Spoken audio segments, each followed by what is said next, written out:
Good evening, everyone. Good evening, everyone. Welcome to our bedtime devotional for bedtime devotional. So, I pray nga na apay mata karon o makapaminaw sa pulong sa Ginoo. Sa tagaan nato gamay nga panahon nga pagtuon nato sa pulong sa Ginoo. So, today is Tuesday. Ika-day 298 ato ang devotional. So, today is November 19, 2024. Oh, it's a rainy Tuesday, but God is good all the time, and all the time God is good. So, ang atong topic karon is about follow Jesus. So, ang word na sa Mark chapter 1 verse 17 to 18 nga nagingon, "Follow me," Jesus told them, "and I will make you fishers, fish to people, or fishers of men." Immediately they left their nets and followed him. So let us pray. Father God in heaven, Lord, we glorify your name. Ikaw magapanalangin, Lord, sa imong pulong, Lord God, o sa topic, Lord. It's about following Jesus, Lord. Tabangi kami, Lord God. May istorya ka kanamo, Lord God. Pinagis imong pulong, Lord God. Ikaw ang Ginoo, Lord God, nga bag-o, kanunay nga magalig-on kanamo, Lord God, nga mituo dawat diha kanimo. Lord, tabangi kami, Lord God, wala kami mahimula ikaw. Ako ang isalig kini nga buluhaton, Lord God, diha para sa imong kahimayaan.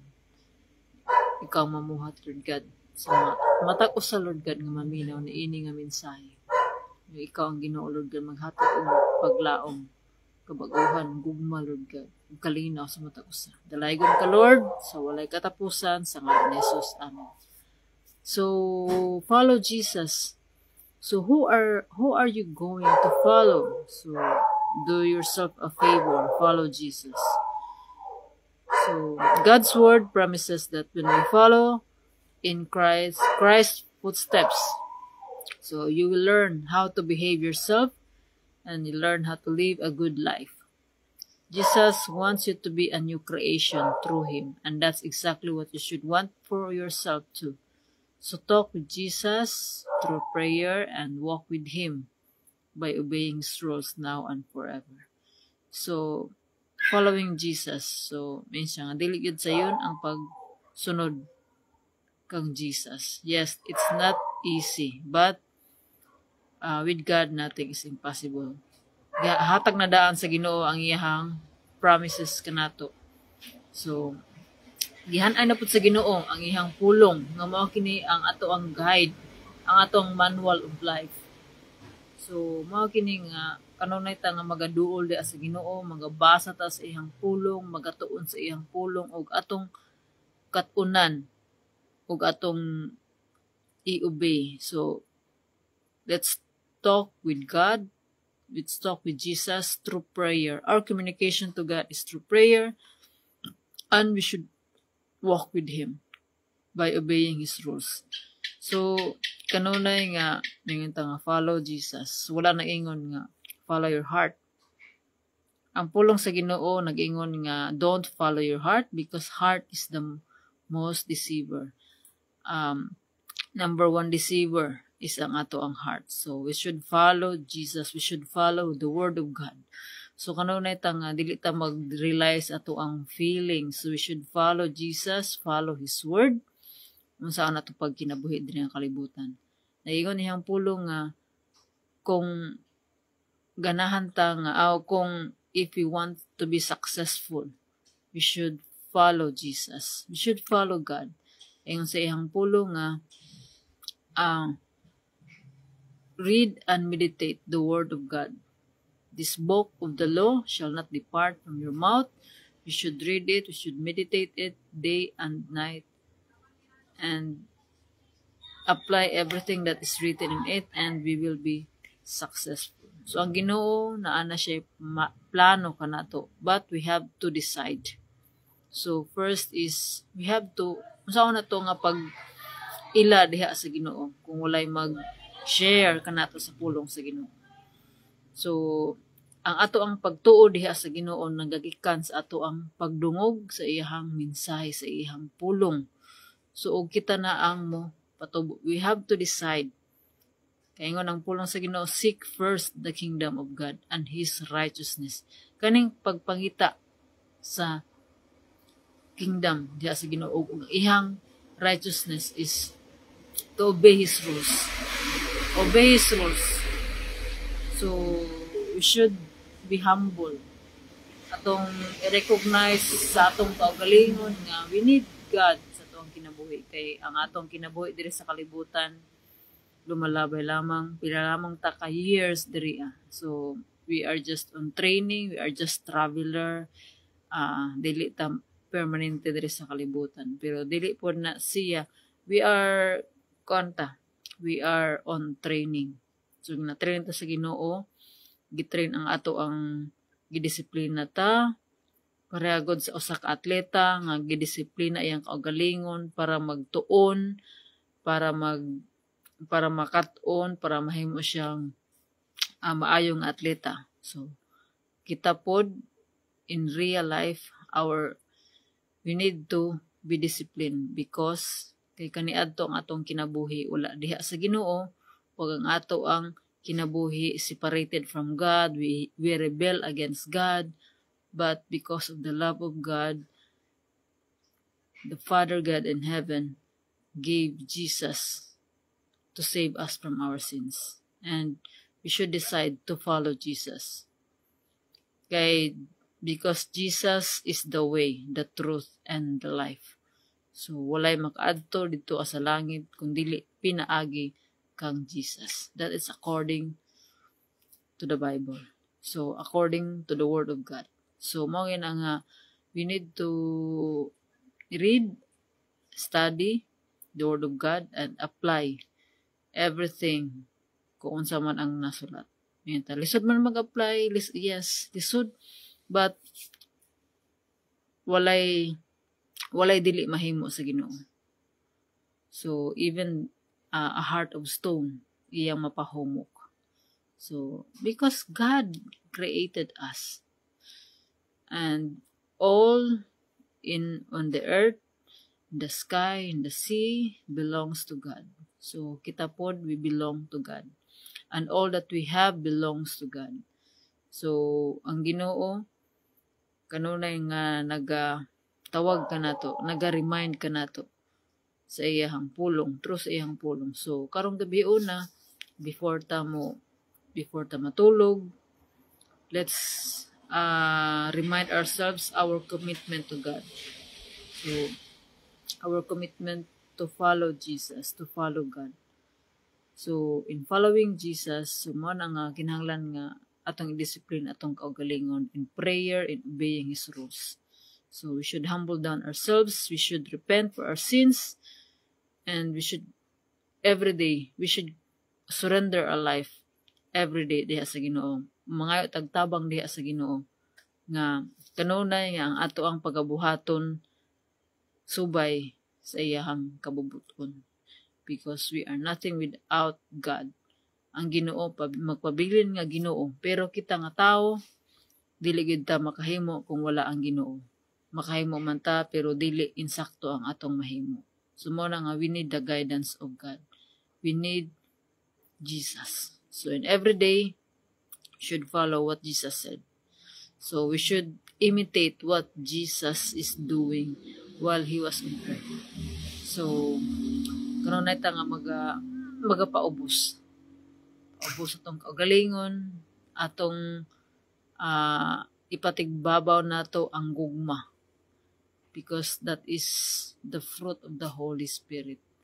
And when we have the fruit, when we have the Holy Spirit, mo ni magtabang ka nato para mahimo tang mabungahon sa ato ang pagtuo diha sa Ginoo. So dili pwede nga moingon lamang ta nga I believe in God, I believe in Jesus, but nothing happens to us. So if we truly believe in God, we should be fruitful.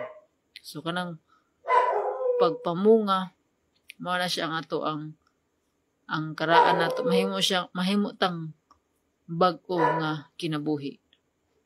Because our life before is a life of rebellion, is a life of separation from God.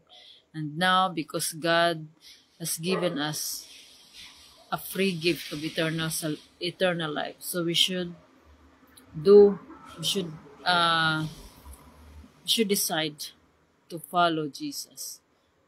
Because ang at kinabuhi nga anaa diha sa Ginoo, ang kay gipalit kay giluwas naman ta niya.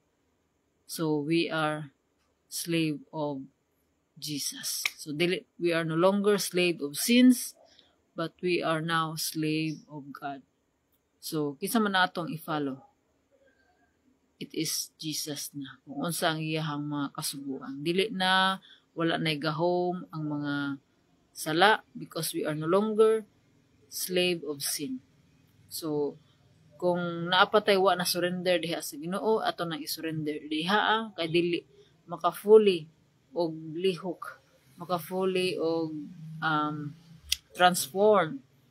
We need to transform because our life before is a life of rebellion. We need to transform by renewing our minds. So mo na siyang ingon nga mindset.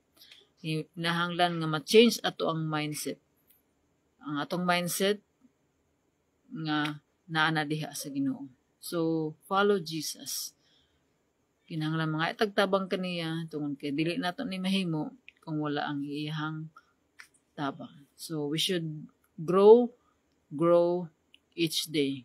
Kanang kanta bitaw nga read your Bible, pray every day.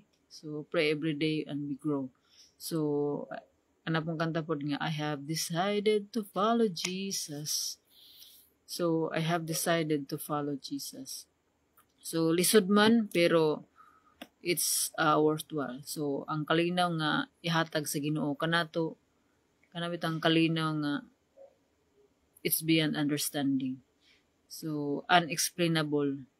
So matag usa kanato aduna tay nagilom nga kalinaw sa tuwang kinabuhi. Free of worries, free of stress, free of sa mga kabalaka diha, anxiety. Only God can give the peace that's beyond understanding.